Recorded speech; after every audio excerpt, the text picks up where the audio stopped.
ప్రార్థన చేసుకుందామండి. ప్రార్థన చేసుకుందాం. పరలోకమందున్న మా తండ్రి, మీ ఉన్నతమైన ఘనమైన శ్రేష్టమైన నామానికి మీ ప్రియకుమారుడు యేసుక్రీస్తు ప్రభువారి ద్వారా కృతజ్ఞతాస్తుతులు చెల్లిస్తా ఉన్నాను తండ్రి.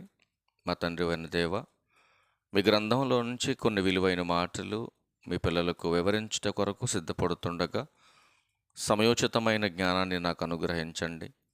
నీ పిల్లలు కేవలము వినేవారుగా ఉండి మోసపోక, విత్తబడుతున్న మాటలో ఉన్న సత్యాన్ని ప్రతి ఒక్కరూ కూడా అర్థం చేసుకొని గ్రహించడానికి ప్రతి ఒక్కరికి కూడా తగినటువంటి జ్ఞానాన్ని అనుగ్రహించమని అడుగుచున్నాను. ఈ ఆరాధన ముగిసే వరకును కూడా తండ్రి, ఎలాంటి అల్లరను ఆటంకమును లేకుండా మీ కృపచేత ప్రేమ చేత మమ్మల్ని అందరినీ కూడా ఆదరించి నడిపించమని క్రీస్తు వారి పరిశుద్ధమైన నామంలో ఈ ప్రార్థనా విన్నపములన్నీ కూడా అడిగి వేడుకొనుచున్నాము తండ్రి. ఆమేన్. క్రీస్తునందు చేరవచ్చినటువంటి ప్రియులైన దేవుని పిల్లలందరికీ ప్రభు అయిన యేసుక్రీస్తు వారి పేరట నా ప్రత్యేకమైన వందనాలు తెలియజేస్తూ ఉన్నాను. అలాగే ఇంత మంచి సమయాన్ని మనందరికీ అనుగ్రహించినటువంటి తండ్రి అయినటువంటి దేవునికి ప్రభు అయిన క్రీస్తు వారి పేరట నా కృతజ్ఞతాస్తుతులు చెల్లిస్తూ ఉన్నాను. ప్రియులరా, గడిచినటువంటి ప్రభు దినాన ఒక పాఠాన్ని మనం మొదటి భాగంగా మనం నేర్చుకున్నాం. దేవునికి ఇష్టమైన ఉపవాసం ఏది అనే పాఠ్యాంశాన్ని మనం మొదటి భాగంగా మనం నేర్చుకున్నాం. ఈరోజు రెండవ భాగం నేర్చుకుందాం. ముగింపుగా మూడో భాగంలో మీకు ఫైనల్గా చూపిస్తాను. మీకు ఏది దేవునికి ఇష్టమైనటువంటి ఉపవాసమో మూడవ భాగంలో మనం కంప్లీట్గా మనం దాన్ని నేర్చుకుందాం. ఈ రెండవ భాగం కూడా మీకు పరిచయ భాగంగానే మీరు దీన్ని రాసుకోవాలి. దేవునికి ఇష్టమైనటువంటి ఉపవాసం ఏది, అది కాన్సెప్ట్ జాగ్రత్తగా మనం మాట్లాడదాం. ఎందుకంటే ఎవరినో విమర్శించాలని, ఎవరినో తక్కువ చేయాలని మాట్లాడుతున్నటువంటి మాటలు కాదు. ప్రతి ఒక్కరూ కూడా సత్యాన్ని తెలుసుకోవాలి, వాక్యానుసారంగా ప్రవర్తించాలి. దేవునికి మహిమార్థంగానే ఈరోజు విశ్వాసులు ఈ భూమి మీద పని చేయాలనే మంచి ఉద్దేశంతో, మంచి భావనతో మాట్లాడుతున్నటువంటి టాపిక్ ఇది. ఎందుకంటే ఈరోజు భక్తి అనేది వేషధారణతో కూడినటువంటిది కాదు ప్రియులారా. అది భూమి మీద బ్రతుకుతున్నటువంటి మానవ జీవితంలో భక్తి అనేది బ్రతుకుకు సంబంధించినటువంటిది. అది లేఖనానుసారమైనటువంటిదై ఉండాలి. అంతేగాని ఏదో టైం పాస్ చేయటానికో, లేకపోతే మన అవసరాలు తీర్చుకోవడానికో, ఎవరో మెప్పు కోసమో, మీ గొప్ప కోసమో ఈ భక్తిని చేస్తే ఖచ్చితంగా దేవుని యొక్క ఉగ్రతకు వాళ్ళందరూ కూడా పాత్రులు అని బైబిల్ చెప్తా ఉంది. సహజంగా మనం మాట్లాడగలిగితే వాక్యం ఏది చెబుతుందో క్రైస్తవుడు అయినటువంటి వారు అదే చేయాలి. ఈరోజు చెబుతున్నటువంటి సేవకులైనా, వింటున్నటువంటి విశ్వాసులైనా వాక్యం ఏది చెబుతుందో అదే చేయాలి. వాక్యాన్ని దాటి మనం చెబితే చెప్పేవారికి శాపం ఉంది, వినేవారికి కూడా శాపం ఉంది. ఇది గమనించాలి. ఎందుకంటే క్రైస్తవం ఈరోజు ఎలా వెళ్ళిపోతుందంటే వాక్యంతో పని లేదండి చాలామందికి. వాక్యం అంటే గ్రంథంలో ఏముందో చాలామందికి అది అవసరం లేదు.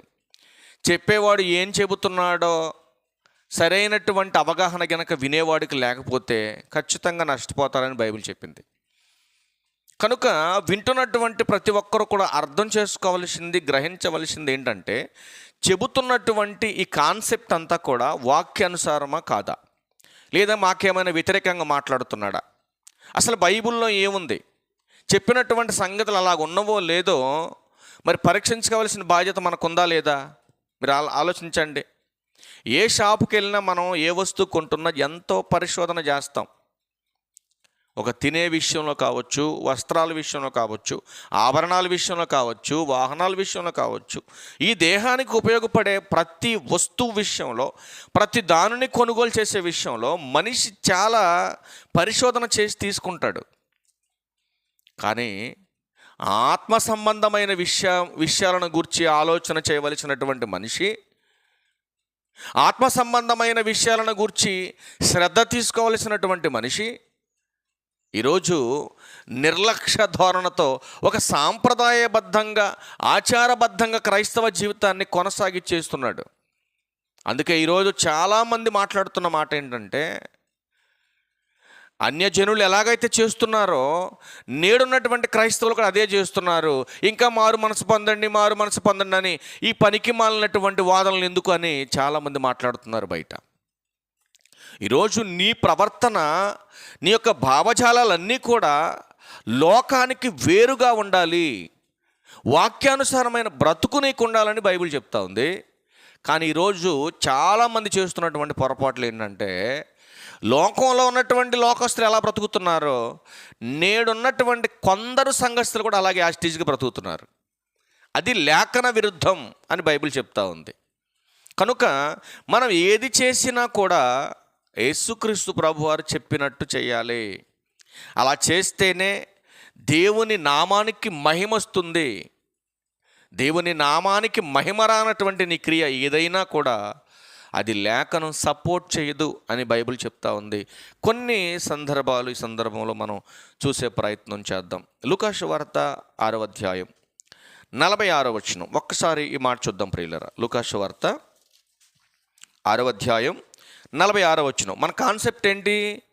ఈ రెండవ భాగంలో మనం ఏం నేర్చుకుంటున్నాం ఈరోజు అని అంటే, దేవునికి ఇష్టమైన ఉపవాసం ఏది? ఇది మన కాన్సెప్టు.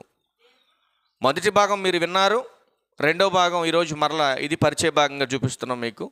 మూడవ భాగంలో మీకు కంప్లీట్గా దీన్ని ముగించడానికి ప్రయత్నం చేద్దాం.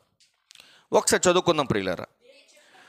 నేను చెప్పు మాటల ప్రకారం మీరు చేయక ప్రభు అని నన్ను పిలుచుట ఎందుకు క్వశ్చన్ మార్క్ పెట్టాడా పక్కన? ఎంత బాగుందండి మాట చూడండి. నేను చెప్పినట్టు మీరు చేయకుండా మీకు నచ్చినట్టు, మీకు ఇష్టమైనట్టు, మీ పైన అధికారులు కల్పించినట్టు మీరు చేసేసుకుంటూ వెళ్ళిపోతే, అట్లాంటి ఆలోచన భావజాలం మీలో ఉంటే నన్ను ఎందుకురా ఆయన మీరు పిలవటం అంటున్నాడు ఆయన. అర్థమైంది నా మాట మీకు? యేసుక్రీస్తు ప్రభువారు ఏమంటున్నాడు? నేను చెప్పినట్టు చేయకుండా నాకెందుకయ్యా మీరు ప్రార్థన చేయటం, నన్నెందుకయ్యా మీరు పిలవటం? నేను చెప్పినట్టు చేయండి. నేను చెప్పినట్టు చేస్తే మీరు నన్ను పిలిచారనుకోండి, నేను సమాధానం ఇస్తాను మీకు. అంటే మరి చెప్పినట్టు చేయకుండా మరి వీళ్ళు ఏం చేస్తున్నారు చూద్దాం ఒకసారి. మత్తయి సువార్త. చెప్పినట్టు చేయకుండా వీళ్ళు ఏం చేస్తున్నారు? చాలామంది చూడండి, చెప్పినట్టు చేయకుండా వీళ్ళు ఏం చేస్తున్నారో ఇలా చేసే వాళ్ళందరినీ. దీనికంటే ముందు ఒకసారి మార్కు సువార్త దగ్గరికి రండి. మళ్ళీ వద్దాం ఇక్కడ మత్తయి సువార్త దగ్గరికి. మరి చెప్పినట్టు చేయకుండా ఏం చేస్తున్నారు వీళ్ళు? మార్కు సువార్త 7వ అధ్యాయం 8వ వచనంలో ఏమంటున్నారు చూడండి. మీరు దేవుని ఆజ్ఞను విడిచిపెట్టి మనుషుల పారంపర్యాచారమును గైకొనుచున్నారు. ఆ క్లారిటీ దొరికిందా మీకు మాటకి? నేను చెప్పినట్టు చేయట్లా మీరు, అపోస్తులు ప్రకటించినట్టుగా చేయట్లా మీరు. మరి ఏం చేస్తున్నారు అనంటే, మనుషులు కల్పించినవి అనుసరించి దేవుని వాక్యాన్ని పక్కన పెట్టేస్తున్నారు చాలామంది. అర్థమవుతుందండి? మరి దేవుని వాక్యాన్ని పక్కన పెట్టేసి మనుషులు కల్పించినవి దేవుని పేరట మేము చేస్తున్నామని చేసుకుంటూ వెళ్ళిపోతే, అట్లాంటి వాడి ప్రార్థన నేను వినను అంటున్నాడు యేసుక్రీస్తు ప్రభువారు. వాక్యం చెప్పినట్టుగా కనుక నీ క్రైస్తవ జీవితం, విశ్వాస యాత్ర లేకపోతే నువ్వు ప్రార్థన చేసినా నేను వినను. నువ్వు చెప్పి నువ్వు పాటలు పాడినా మహిమపరచబడదు దేవుని నామం. మరి క్రీస్తు ప్రభువారు చెప్పినట్టు చేయకుండా దేవుని ఆజ్ఞను పక్కన పెట్టి తమ ఇష్టాన్ని అనుసరించి ప్రవర్తించే వారిని బట్టి యేసుక్రీస్తు ప్రభువారు ముగింపు దినాన ఏమంటాడు? ఒకసారి ఒక మాట చూద్దామా? ఒక మాట చూద్దాం. మత్తయి సువార్త ఏమంటాడు చూడండి. మత్తయి సువార్త 7వ అధ్యాయం 23వ వచనం ప్రియులారా. యేసుక్రీస్తు వారు చెప్పినట్టుగా చేయకుండా, అపోస్తుల బోధన అనుసరించకుండా, దేవుని ఆజ్ఞను పక్కన పెట్టి మనుషుల పద్ధతులను అనుసరించే వారిని గురించి యేసుక్రీస్తు ప్రభువారు ఏమంటున్నారు ఒకసారి చూడండి. మత్తయి సువార్త 7వ అధ్యాయం 23వ వచనంలో, అప్పుడు నేను మిమ్మును ఎన్నడను ఎరుగను. వాక్యానుసారంగా చేస్తే ఆయన ఎరుగుతాడు, వాక్యానుసారంగా ప్రవర్తిస్తే ఆయన మహిమపరచబడతాడు. వాక్యానుసారంగా నీ క్రైస్తవ జీవితం ఉంటే దేవుని నామ ఘనత జరుగుద్ది. అలా లేకుండా నీకు నచ్చినట్టుగా మా పై అధికారులు చెప్పినట్టుగా నేను చేస్తానండి, వాక్యంతో నాకు పని లేదు, మా సేవకుడు ఏం చెప్తే అది నాకు ఫైనల్ అని నువ్వు గుడ్డెది చెలవబడ్డట్టుకు వెళ్ళిపోతే, వాక్యంలో ఏముందో నువ్వు తెలుసుకోకపోతే, గ్రహించలేకపోతే ప్రభువారు అంటున్నాడు, అక్రమము చేయవారులారా నా యొద్ద నుంచి పోండయ్యా. ఖండితంగా చెబుతాడండి. మరి ఇన్ని సంవత్సరాలు చేసిన భక్తి అది వాక్యానుసారం కాదు నాయన. మరి ఇన్ని సంవత్సరాలు నువ్వు ప్రయాసపడింది అది లేఖనం సపోర్ట్ చేయట్లేదు. ఏది వదలాలో ఏది మానేయాలో నేటి క్రైస్తవ్యానికి అర్థం కాలేదండి. ఏమండి, 4-5 గంటలు తిండి మానేస్తే అది భక్తా? మీరు ఆలోచించండి. 4-5 గంటలు నువ్వు దేవుని పేరట మేమేదో చేసేస్తున్నామని అసలు విడిచిపెట్టవలసినవి విడిచిపెట్టకుండా చాలామంది చేస్తున్న పొరపాట్లు చూడండి. 4 గంటలకే నేనేదో పెద్ద గొప్ప భక్తిపరుణ్ణి, 4 గంటలు నేను తిండి మానేశాను, ఇది ఒక గొప్ప ఉపవాసం అని నువ్వు అనుకుంటే, మరి డాక్టర్లు అయితే 10-12 గంటలు ఉపవాసం చేస్తారు. ఇంజనీర్లు అయితే ఎన్ని గంటలు ఉంటారో తెలియదు. చాలామంది సైంటిస్టులు చూడండి, రోజుల తరబడి తినరు కొంతమంది. దేవుని పనిలో అలుపెరగని యోధులుగా పనిచేస్తున్నటువంటి ఎందరో సువార్థికులు ఈరోజు నువ్వు 1 రోజు 2 రోజులు ఉంటున్నావేమో, బైబిల్ చేత పట్టుకొని పరిచర్య ప్రారంభించిన దగ్గర నుంచి ఎన్నో ఉపవాసాలు చేస్తూ ఉంటారు కొంతమంది సేవకులు. లోకంలో ఎంతోమంది ఉద్యోగస్తులు, వ్యాపారవేత్తలు, ఎంతోమంది మనకంటే ఎక్కువ ఉపవాసాలు వాళ్ళు చేస్తున్నారు. మరి మనకంటే వాళ్ళే గొప్పలు కదా. మరి ఉపవాసం చేస్తేనే దేవుని అనుగ్రహం మనకు వస్తుందనుకుంటే నీ అంత అమాయకుడు ప్రపంచంలో ఎక్కడ ఉండడు. మరి ఏది ఉపవాసం అంటే?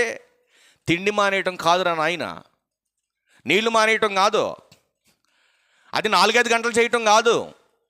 మరి ఏది ఉపవాసం అంటే? బైబిల్ అర్థం కాలేదని చాలామందికి. మరి మోషే గారు చేసాడుగా అంటున్నాడు ఒక ఆయన. మొన్నడైతే నేను మోషే గారు చేసినట్టు చేస్తున్నావా? అసలు మోషే గారు ఎందుకు చేశాడు రీజన్ తెలుసా నీకు? బైబిల్ తెలుసా నీకు? యేసుక్రీస్తు ప్రభువారు చేశాడు కదా నేను చేస్తున్నా అంటున్నావు. యేసుక్రీస్తు ప్రభువారు ఎందుకు చేశాడో తెలుసా నీకు? ఆయన చేసినట్టు చేస్తున్నావా నువ్వు? 40 దినాలు అన్నపానములు ముట్టకుండా చేశారు వాళ్ళు. ప్రయాణాలు చేయలేదు, వ్యాపారాలు చేయలేదు. ఏమండి, వాళ్ళు ఉన్న చోట నుంచి ఎక్కడికి కదలలేదు. వాళ్ళు కఠోర దీక్ష చేశారు వాళ్ళు. మరి నువ్వు చేసేదేంటి? అసలు కొత్త నిబంధన గ్రంథంలో నువ్వు తిండి మానేయమని కానీ, ఏమండి, ఈ లోక సంబంధమైనటువంటివి, దేహ సంబంధమైనటువంటివి ఆయన ఏం చెప్పలేదండి. ఆయన ఆత్మ సంబంధమైన విషయాల గురించి చెప్పాడు. అసలు నువ్వు వదలవలసినవేంటి ఆలోచించండి. అసలు ఏం వదలాలి? నువ్వు వదలాల్సింది ఆహారం కాదు, నువ్వు వదలాల్సింది నీళ్లు కాదు, నువ్వు వదలాల్సింది మాంసాహారాలు కాదు, నువ్వు వదలవలసింది చెప్పులు కాదు, నువ్వు వదలవలసింది వస్త్రాలు కాదు, నువ్వు వదలవలసింది ఇంటిని కాదు, నువ్వు వదలవలసింది నీ బంధువులు కాదు, నువ్వు వదలవలసింది సంతోషం కాదు. మరి ఏం వదలాలి? అది బైబిల్ చెప్పాలి. ఎవడో చెప్పింది లిస్ట్ రాసుకొచ్చేసి ఇవన్నీ చేయకూడదండి. ఎవడు చెప్పండి నీకు అవన్నీ? ఎక్కడున్నదంతా? అదంతా మనుషులు కల్పించినటువంటి పద్ధతి. ఆనాడు ప్రారంభంలో 369వ సంవత్సరంలో ప్రారంభంలో పెద్దలు కొందరు చేసినటువంటి అద్భుతమైనటువంటి క్రియా విధానాన్ని ఈరోజు మనుషుల పద్ధతుల్లోకి మార్చేశారండి. ఒక పాపి మారాలని, పాపి హృదయము దేవుని వైపుకు మళ్లించడం కొరకు ఒక కఠోరమైనటువంటి విధి విధానాలను ఆ రోజు అమలు చేశారు వాళ్ళు. పాపి మార్చబడిన తర్వాత నీకెందుకు ఇవన్నీ? పాపంలోంచి బయటకు వచ్చేసిన తర్వాత నీకెందుకు అవన్నీ? మార్పు జరగటం కోసం చేశారు అవన్నీ. ఒక పాపి మార్పు కొరకు జరిగినవన్నీ ప్రారంభంలో. మోషే గారు 40 దినాలు చేశాడు. ఎందుకు చేశాడు? మానవాళికి ఒక నిబంధన తీసుకురావడానికి చేశాడు. పరిశుద్ధమైన వాక్యాన్ని చేత పట్టుకోవడానికి చేశాడు ఆయన. యేసుక్రీస్తు ప్రభువారు సువార్త పరిచర్య ప్రారంభించడానికి ఆత్మబలం కొరకు, ఎందుకు? శరీరధారిగా పుట్టాడు కాబట్టి, శరీరధారికి లోకంలో బ్రతికాడు కాబట్టి ఒక మాదిరి మనకు చూపించాడు. అసలు ఆయనకు ఉపవాసంతో పని ఏంటి? యేసుక్రీస్తు ప్రభువారికి కలిగి ఉన్నది ఏది ఆయన లేకుండా కలగలేదు. ఆయన అంతటి మహానుభావుడికి ఉపవాసం ఎందుకంటే మానవ శరీరాకారంలో పుట్టాడు. మనందరికీ మాదిరి చూపించడానికి ఆయన ప్రతిదీ చేశాడు. కానీ ఈరోజు నువ్వు నేను చేయవలసింది ఏంటంటే ప్రాముఖ్యమైన విషయాలు చెప్తాను, జాగ్రత్తగా వినండి. రోమిలకు రాసిన పత్రిక 2:24 లేఖనం అర్థం కాక, లేఖనంలో ఉన్న భావం తెలియక ఈరోజు చేస్తున్నటువంటి విశ్వాసుల తప్పిదాల వలనే యేసుక్రీస్తు ప్రభువారు కానీ, తండ్రి అయినటువంటి దేవుని నామం కానీ, పరిశుద్ధాత్ముడు నామం కానీ ఈరోజు అన్యజనుల మధ్య ఎందుకు దూషింపబడుతుంది మీరు ఆలోచించండి. లేఖనం అర్థం కాక, లేఖనానుసారంగా ప్రవర్తించక దేవుని నామం ఎవరి మధ్య దూషింపబడుతుంది చూడండి. రోమిలకు రాసిన పత్రిక 2:24 ప్రియులరా, వ్రాయబడిన ప్రకారం మిమ్మును బట్టియే కదా దేవుని నామం అన్యజనుల మధ్య దూషింపబడుచున్నది. ఏమండి, ఎంత హేళన చేస్తున్నారండి ఈరోజు అన్యజనులు, మీరు ఆలోచించండి. ఇదంతా ఎందువల్ల దేవుని నామం దూషింపబడుతుందండి? ఈరోజు వాక్యం తెలియక, వాక్యంలో ఉన్నటువంటి భావం అర్థం కాక, నేడు క్రైస్తవులు చేస్తున్నటువంటి అజ్ఞానంతో కూడినటువంటి కొన్ని క్రియా విధానాలు బట్టి దేవుని నామం దూషింపబడుతుంది ప్రియులారా. ఆ పెద్ద తేడా ఏముందండి? మేం చేసిందే మీరు చేస్తున్నారు, దీనికి మళ్ళీ క్రైస్తవం అని పేరు, మారు మనసు పొందమని మళ్ళీ ప్రకటనలు చేయటం. ఏంటి మారింది ఇల్లు? ఏంటండి మారింది? మీరు ఆలోచన చేయండి. ఒక పాపి మార్పు కొరకు చేయి ఏది చేసినా అది మంచిది. ఒక పాపి మార్పు కొరకు చేయి ఏది చేసినా ఎక్కడ కనపడుతుంది మార్పు? ఈ 10 రోజులు ఉన్న భక్తి తర్వాత ఏమైపోయింది నీకు? ఆలోచించండి. ఈ 4 రోజులు ఉన్నటువంటి మర్యాద, ఈ 4 రోజులు ఉన్నటువంటి మాట తీరు, మరి మిగతా కాలం ఎక్కడికి పోతుంది నీకు? అంటే మరలా లోకంలోకి వెళ్ళిపోతున్నావు. అంటే నువ్వు చేస్తున్నంత కూడా వేషధారణతో కూడినటువంటి భక్తి ఇది. అవునా కాదు? మీరు చెప్పండి. అందుకే ఏమవుతుందండి అన్యజనుల మధ్య దేవుని నామం దూషించబడుతుంది. ఏరా మొన్నటిదాకా మంచి భక్తిపరులాగా బ్రతికే ఒక సమాజంలో మరి ఇదేంటి? ఈ విధానం ఏంటారు నాయన అని నిలదీసి ఎవడన్నా అడిగాడంటే అది ఎవరికి సిగ్గుసేటండి? నీ సంఘ కాపరికి సిగ్గుసేటు, నువ్వు వెళ్తున్న సంఘానికి సిగ్గుసేటు. మీరందరూ కూడుకొని ఏ నామాన్ని అయితే మహిమపరుస్తున్నారో ఆ మహిమపరచబడుతున్నటువంటి దేవుని నామానికి దూషణది. అది అర్థమవుతుందా? ఈరోజు సెన్స్ ఉందా క్రైస్తవులకి? మీరు ఆలోచించండి. భక్తి అంటే 10 రోజులు బ్రతికేది కాదు నాయన. ఎప్పుడైతే మారు మనసు పొంది సంఘంలోకి వెళ్ళిపోయావో చచ్చే వరకు అదే విధానాన్ని కొనసాగించాలి. కానీ ఈరోజు ఎక్కడ కనపడుతుందండి అలాంటి భావన? మా ఇష్టం అంటున్నాడు. ఒక ఆయన అడిగాను నేను, మా ఇష్టం అంటున్నాడు. నీ ఇష్టం ఎవరికి కావాలరా నాయన? వాక్యానుసారంగా చేయి. వాక్యానుసారంగా చేస్తే అది దేవుని నామానికి మహిమ. అందుకేమంటున్నాడు? అన్యజనుల మధ్య నా నామం దూషింపబడుతుంది. జ్ఞానం ఉందా మీకు అని అడుగుతున్నాడు ఆయన. మరి దూషించబడితే దేవుడు ఊరుకుంటాడా? ఊరుకుంటాడండి? వాక్యానుసారంగా గనక నువ్వు చేయకపోతే నివారింప శక్యము కానటువంటి ఉగ్రత మీ మీదకి వచ్చి పడుతుంది. చూడండి, దినవృత్తాంతాలు 2వ గ్రంథం చూడండి ప్రియులారా. దేవుని నామం దూషించబడేలాగా గనక నువ్వు ప్రవర్తన చేస్తే, దినవృత్తాంతాల 2వ గ్రంథం 36:16 శిక్ష ఎంత కఠినంగా ఉండదో చూడరా నాయన. దినవృత్తాంతాల 2వ గ్రంథం 36:16 వారు దేవుని దూతలను ఎగతాళి చేయొచ్చు. నాలాంటి సత్యం చెప్పారనుకోండి, ఎగతాళి కాకపోతే ఇంకేముంది? ఇప్పుడు ఆలోచించండి. నాలాంటి సత్యం చెప్పాడు అనుకోండి, నొప్పి కలిగిద్ది. నొప్పి కలిగి ఏం చేస్తారు? అబ్బో ఆడికేం తెలిసిరండి బొందా, ఆడికి వాక్యమే తెలియదు. నాలాంటి ముందుకు వచ్చి కూర్చుంటేగా తెలిసేది. నీకెంత తెలుసో నాకెంత తెలుసు, అంతే కదండి. ప్రారంభం నుంచి కూడా ఇశ్రాయేలుకు చెబుతున్నాడు, ఒరే నాయన మీరు వాక్యానుసారంగా ఉండండి, వాక్యానుసారంగా బ్రతకండి, ఎప్పుడు చచ్చిపోతారో మీకు వారంటీ గ్యారంటీ లేదు జీవితానికి. బ్రతికినంత కాలం కూడా దేవుని యందు భయం భక్తి కలగండి అని ప్రవక్తలను అనేక మందిని ఏర్పాటు చేసుకొని స్వార్థ ప్రకటిస్తుంటే ఇశ్రాయేలు ఏం చేశారో తెలుసండి? ఎగతాళి చేశారు. ఎగతాళి. నెక్స్ట్ ఏం చేస్తున్నా తెలుసండి? ఎగతాళి చేయొచ్చు, ఆయన వాక్యమును తృణీకరించచ్చు. మాకు వాక్యంతో పని లేదు, వాక్యం చెప్పినట్టు మేము బ్రతకం, మా తాతల ముత్తాతలను చూస్తున్న ఆచారం.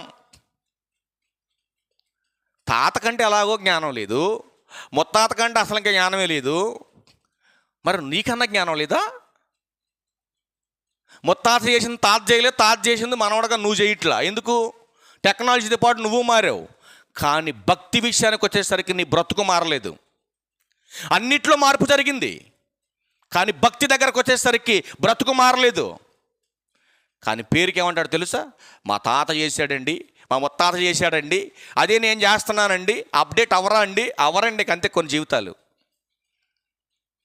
అందుకే అంటున్నాడు, వ్యంగ్యంగా గనక ప్రవర్తిస్తే, ఎగతాళి చేయుచు, ఆయన వాక్యమును తృణీకరించుచు, ఆయన ప్రవక్తలను హింసించుచు రాగా నివారింప సఖ్యము కాకుండా యెహోవా కోపం ఆ ప్రజల మీదకి వచ్చేసింది. ఎవడో నివారించలేడు.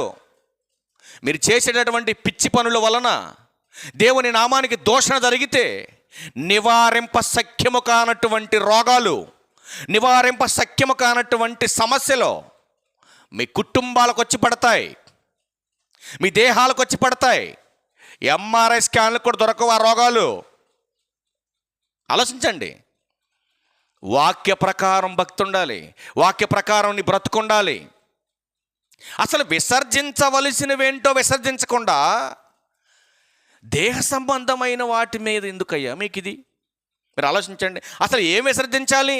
నిజంగా నీకు వాక్యం అర్థమైతే ఏది విసర్జించాలో నీకు అర్థమవుతుంది ఫస్ట్.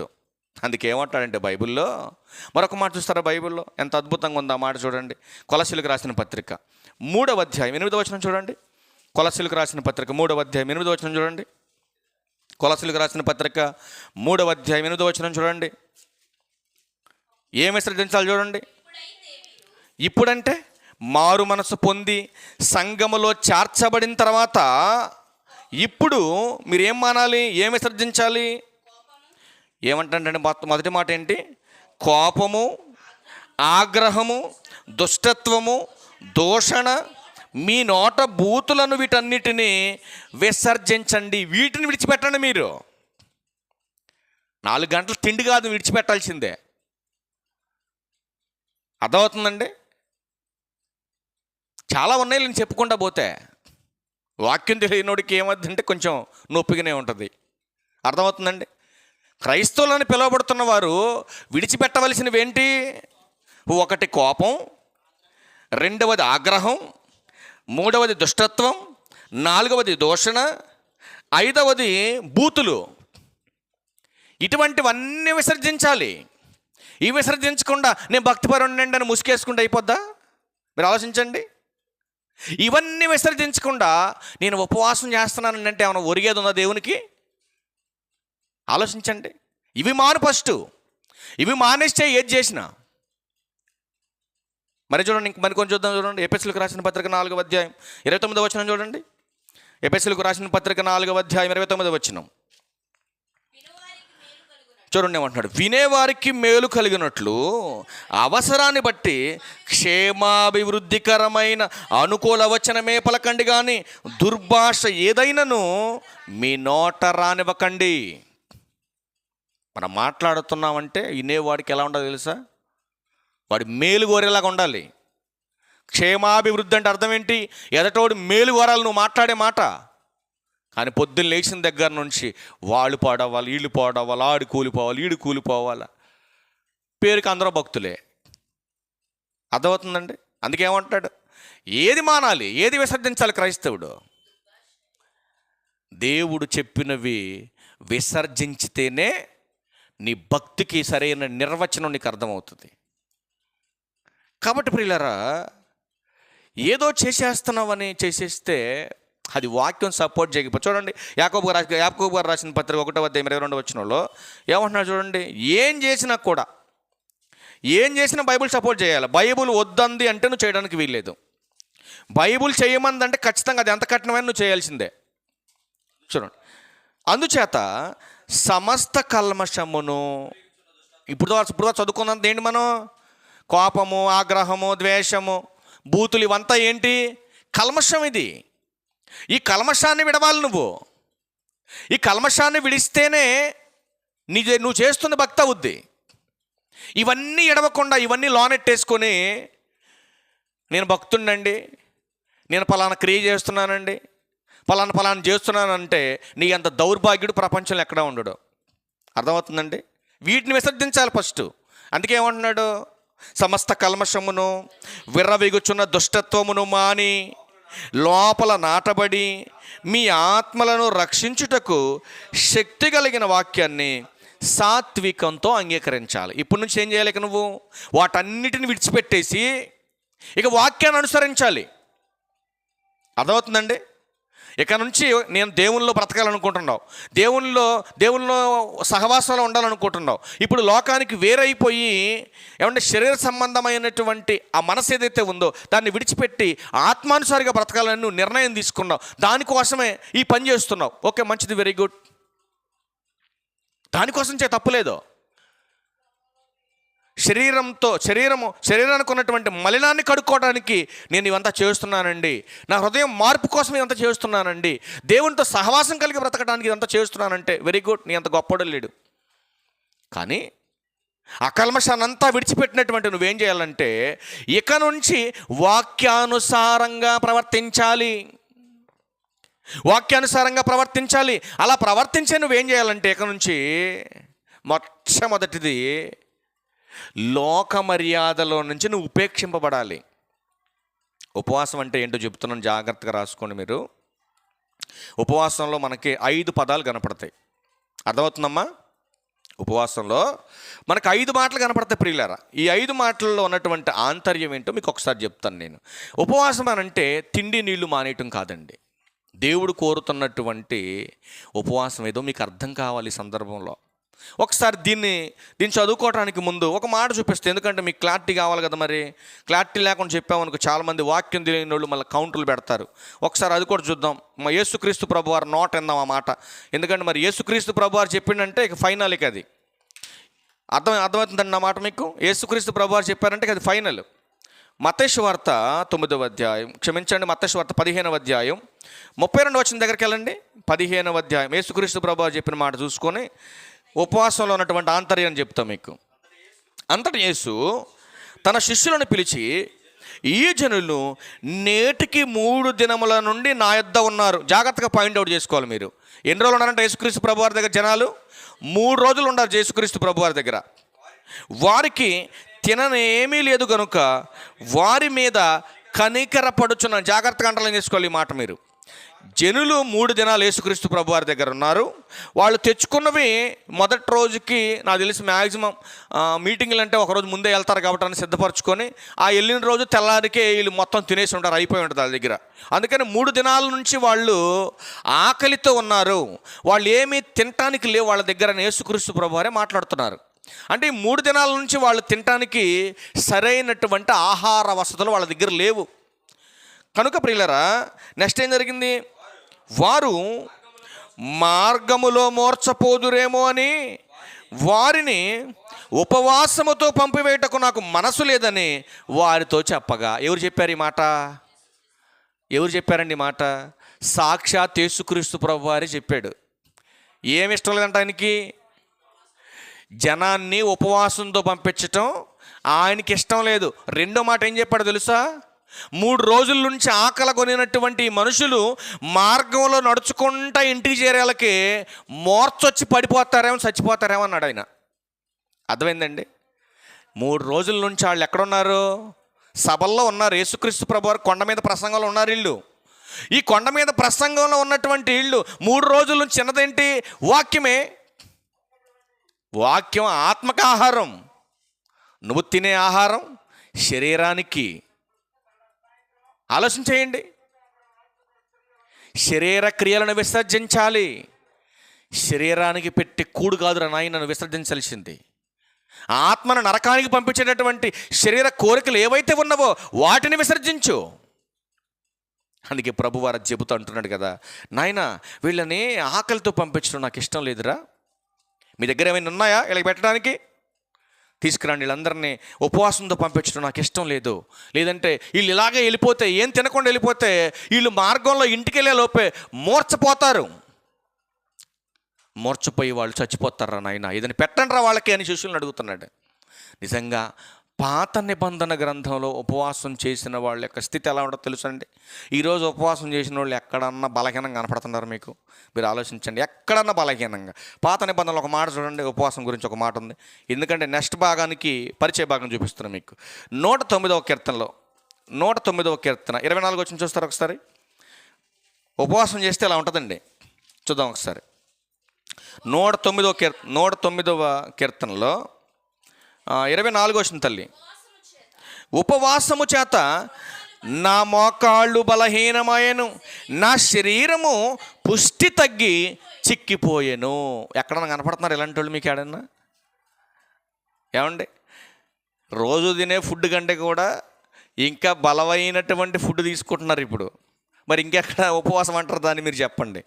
నేను విమర్శించట్లేదండి, చేస్తే కఠోరంగా చేయాలి, అంతేగాని అట్లా చేయకూడదు. దేవునికి వాక్యానికి విరుద్ధమైన చేయకూడదు. పాత నిబంధన గ్రంథంలో చేసిన వాళ్ళంతా ఎందుకు కొరకు చేశారు, ఈరోజు చేస్తున్న వాళ్ళు ఎందుకు చేస్తున్నారు, 3వ భాగంలో క్లారిటీ ఇస్తాం. మీకేం టెన్షన్ పడొద్దు. మీరు ఎవరినో తగ్గించి వాళ్ళు హెచ్చించుకోవడానికి మాట్లాడతారు అనుకున్నారు. ప్రతి మనిషిని మేల్కొలిపి ప్రతి మనిషిని వాక్యం వైపుకు నడిపించి మరణం తర్వాత నిత్య జీవానికి పంపించాలని తపంతో చెప్తున్నాం తప్ప ఎవరిని విమర్శించాలని కాదు. ఒకవేళ విమర్శించే బాధ అని నువ్వు అనుకుంటే, నేను ఎక్కడ విమర్శించానో ఒక పాయింట్ తీసుకొని నా దగ్గరకు వస్తే ఇద్దరం కూర్చొని మాట్లాడుకుందాం. అర్థమవుతుందండి? నువ్వు మారాలి, నువ్వు పరలోకం చేరాలి, అదే మా టార్గెట్. అంతే తప్ప ఎవరినో నిందిస్తే నాకేమొస్తుందండి? మీరు ఆలోచించండి. ఎవరో తక్కువ చేసి మాట్లాడితే నాకేమొస్తుంది చెప్పండి? నువ్వెప్పుడు చచ్చిపోతావు నీకు తెలీదు, నేను ఎప్పుడు చచ్చిపోతానో నాకు తెలీదు. కానీ క్రైస్తవులమైనటువంటి మనం వాక్యానుసారంగా లేకపోతే చచ్చిన తర్వాత నరకానికి వెళ్ళిపోతాం. అర్థమవుతుందండి? అందుకే అసలు ఉపవాసం అంటే ఏంటి? 5 మాటలు ఉన్నాయి. ఉపవాసం అంటే మొదటి అక్షరం మనకి ఏం చెప్తుందంటే ఉపేక్షించుకోమన్నాడు. ఎక్కడి నుంచి ఉపేక్షించుకోవాలి? లోకములో ఉన్నటువంటి లోకాశలు, వాటిలో నుంచి ఉపేక్షింపబడాలి. ఉపేక్షింపబడినటువంటి నీవు, నేను పరిపూర్ణంగా ఉపేక్షింపబడ్డానా లేదా అని నిన్ను నువ్వు పరీక్షించుకోవాలి. 2వ మాట అదే. 1 లోకంలోంచి ఉపేక్షించుకోవాలి, 2వది నిన్ను నువ్వు పరీక్షించుకోవాలి. ఏంటి పరీక్ష? ఇదిగో పరిపూర్ణంగా నేను లోకంలో నుంచి విమోచించబడ్డానా, పరిపూర్ణంగా లోకాశలు నేను ఉపేక్షించానా లేదా అని నిన్ను నువ్వు పరీక్షించుకోవాలి. 3వ మాట ఏం చెప్తున్నాడంటే, ఇలా పరీక్షింపబడినటువంటి నీవు వాక్యానుసారంగా బ్రతకాలిక. లోకంలోంచి ఉపేక్షింపబడినటువంటి నీవు పరీక్షింపబడినటువంటి నీవు ఇక నువ్వు అనుసరించవలసింది వాక్యానుసారంగా అనుసరించాలి. ఇప్పుడు వాక్యానుసారంగా అనుసరించాలంటే సహవాసంలో నువ్వు ఉండాలి. సహవాసంలో ఉన్నటువంటి నీవు ఇక వెనకున్న వాటిని విడిచిపెట్టి ఇక ముందుకు కొనసాగాలి. ఇప్పుడు నీ గురేంటి? ఒకప్పుడు లోకంలో అనేకమైన వాటి మీద నీ గురి ఉంది, కానీ ఇప్పుడు సహవాసంలోకి వచ్చినటువంటి నీవు, సంఘంలోకి వచ్చినటువంటి నీవు, ఇప్పుడు నీ గురి యేసుక్రీస్తు ప్రభు వారి వైపు ఉండాలి. ఇక ఇది ఉపవాసం చేయటం అంటే. ఇది జరిగిందా మరి నీ బతుకులో? ఫస్ట్ ఇది జరిగిందా? ఇది జరగకుండా అవన్నీ చేసి నేను చేస్తున్నాడు ఉపయోగం ఏంటి? అందుకని మత్తయి సువార్త 23వ అధ్యాయం 27, 28 వచనాలు ఏమన్నాడు చూడండి ఒకసారి. ఒక మాట ఉంది అక్కడ. మత్తయి సువార్త 23వ అధ్యాయం 27 వచనం ఏమన్నాడు? అయ్యో వేషధారులైన శాస్త్రులారా, పరిచయులారా, మీరు సున్నము కొట్టిన సమాధులను పోలి ఉన్నారన్నాడు యేసుక్రీస్తు ప్రభు వారు. అయ్యో అనే పదాన్ని ఎందుకు వాడాడు అంటే, ఘోరమైనటువంటి పరిస్థితిలో ఏదైనా ఒక కార్యం జరిగినప్పుడు, తట్టుకోలేనటువంటి సమస్య మనకు వచ్చినప్పుడు, అప్పుడు సహజంగా మన కుటుంబాల్లో మన చుట్టూ ఉన్నవారు వాడే పదం అది, అయ్యో అనే పదం. ఇప్పుడు శాస్త్రుల పరిచయాలను కూడా చూసి యేసుక్రీస్తు ప్రభు వారు అయ్యో అంటున్నాడంటే వాళ్ళ పరిస్థితి ఎలా ఉంది? అప్పటికి చాలా ఘోరంగా ఉన్నారు వాళ్ళు. భక్తులే వాళ్ళు, ధర్మశాస్త్ర ఉపదేశకులే, వాక్యం తెలిసిన వాళ్ళే. వాళ్ళని చూసే ప్రభు వారు అంటున్నాడు అయ్యో అంటున్నాడు ఆయన. అంటే వాళ్ళు అప్పటికి ఏమైపోయారు? నాశనానికి దగ్గర అవుతున్నారు వాళ్ళు. అయ్యో వేషధారులైన శాస్త్రులారా, పరిచయులారా, మీరు సున్నము కొట్టిన సమాధులను పోలి ఉన్నారు. అవి వెలుపట చక్కగా అందంగా కనపడుతున్నవి, కానీ లోపల చచ్చిన వాని ఎముకలతో కుళ్ళి పట్టి కంపు కొడుతుందయ్యా. నాకు కావలసింది పైది కాదు, లోపల మారాలి నాకు. అర్థమవుతుందండి? భక్తి అంటే పైన మెరుపులు కాదండి. భక్తి గురించి మనం మాట్లాడాను నేను చాలా క్లియర్గా. భక్తి అంటే మన బ్రతుకును మార్చుకొని బ్రతకటం. ఒకప్పుడు బూతులు మాట్లాడేవాడిని, ఇప్పుడు బూతులు మాట్లాడలేదంటే అర్థం ఏంటి? నా మనసు మార్చుకున్నాను, బ్రతుకు మార్చుకున్నాను. నేను పేరు మార్చుకుంటే ఉపయోగం ఏముంది? నువ్వు తీరు మార్చుకోవాలి. సంఘాలు మారితే ఒరిగేది ఏముంది? నువ్వు మారాలి, సరైన విశ్వాసం కలిగి ఉండాలి. కొంతమంది చూడండి, ఇక్కడ ఎక్కడా భక్తి లేనట్టు వలస పక్షుల్లాగా వలసపోతూ ఉంటారు పక్క ఊర్లకి. నీ భక్తి నిజమైందైతే, నీ విశ్వాసం వాక్యానుసారమైందైతే, ఎక్కడ సత్యం చెబుతున్నా నాకు పోవాలా. ఇప్పుడు ఈ ఊర్లో సరైన డాక్టర్ లేడు అనుకోండి, ఏం చేస్తారు? ఏ ఊర్లో మంచి డాక్టర్ ఉన్నా అడిగిపోతావు, అంతేనా? శరీరానికి వచ్చే రోగం విషయంలో నీ జాగ్రత్తలు ఉన్నాయి. ఆత్మకు పట్టిన పాపాన్ని తీయగలిగే మందు ఎక్కడ దొరుకుతుందో అక్కడికి వెళ్ళాలి. అర్థమవుతుందండి? లేదు ఆచారబద్ధంగా నేను ఇక్కడే ఉంటా, నేను ఇలాగే ఉంటానంటే ఉండు, ఎవడు కాదన్నాడు? చచ్చిన తర్వాత తెలుసుద్ది నీకు. నీ పాపాన్ని కడిగేటటువంటి మందు ఎక్కడుందో, నీ పాపాన్ని తీయగలిగేటటువంటి శక్తి కలిగిన వాక్యం ఎక్కడ చెబుతున్నారో అక్కడికి వెళ్ళి విను. ఎవరికి భయపడకో. అర్థమవుతుందండి? దేవునికి భయపడు. సాతానికి భయపడుతున్న నీవు భక్తుడివి కాదు, దెయ్యానికి భయపడుతున్న నీవు విశ్వాసివి కాదు. మరి ఎవరికి భయపడాలి? జీవం కలిగిన దేవునికి మాత్రమే భయపడాలి, ఆయనకు మాత్రమే లోబడాలి, ఆయన యందు మాత్రమే నీతిగా మనం బ్రతికి మరణిస్తేనే నిత్య జీవానికి వారసత్వం, పరలోక ప్రవేశం మనకు దొరుకుతుంది. అంతేగాని పాపాలన్నీ చేసేసుకుంటూ మళ్ళీ ప్రార్థనకు వస్తానంటే నీ అంత దౌర్భాగ్యుడు ప్రపంచంలో ఎక్కడ ఉండడు. పాపం చేసేవాడికి ప్రార్థన చేసే అర్హత ఉందా? ఆలోచించండి. పాపం చేసేవాడికి ప్రార్థన చేసే అర్హత లేదు. ఒకవేళ నేను ఆ ఇష్టం నేను చేసుకుంటానంటే బైబిల్ ఏమని తెలుసండి? దేవుడు పాపుల మనవి ఆలకించడు. ఇది గమనించాలి మీరు. కనుక ప్రేమని దేవుని వల్లరా, ఎవరినో విమర్శించి తక్కువ చేయాలని కాదు, కానీ వాక్యంలో ఉన్న సత్యాన్ని తెలుసుకోమని చెప్తున్నాను నేను. ఎందుకంటే బెరియా సంఘం ఏం చేసిందంటే, పౌలు శీలలు వెళ్ళి ఏమన్నా అంత గొప్ప ప్రసంగికుడు ప్రసంగిస్తేనే వాళ్ళందరూ కూడా రాసుకొని, అసలు అలా ఉన్నవో లేవో వాక్యాలు ఉన్నది చెప్పారా, వీళ్ళు మా మనసులో మార్చి మమ్మల్ని మార్గం తప్పించడానికి, మమ్మల్ని చెడగొట్టడానికి చెబుతున్నారని వాళ్ళు తెలివైన వాళ్ళు, జ్ఞానం కలిగిన వాళ్ళు కనుక లేఖనములు అలాగున్నవో లేవో అని వాళ్ళు ఏం చేశారండి? పరిశోధించారు. అలాగే సంగమా, మీరు కూడా పరిశోధించాలి.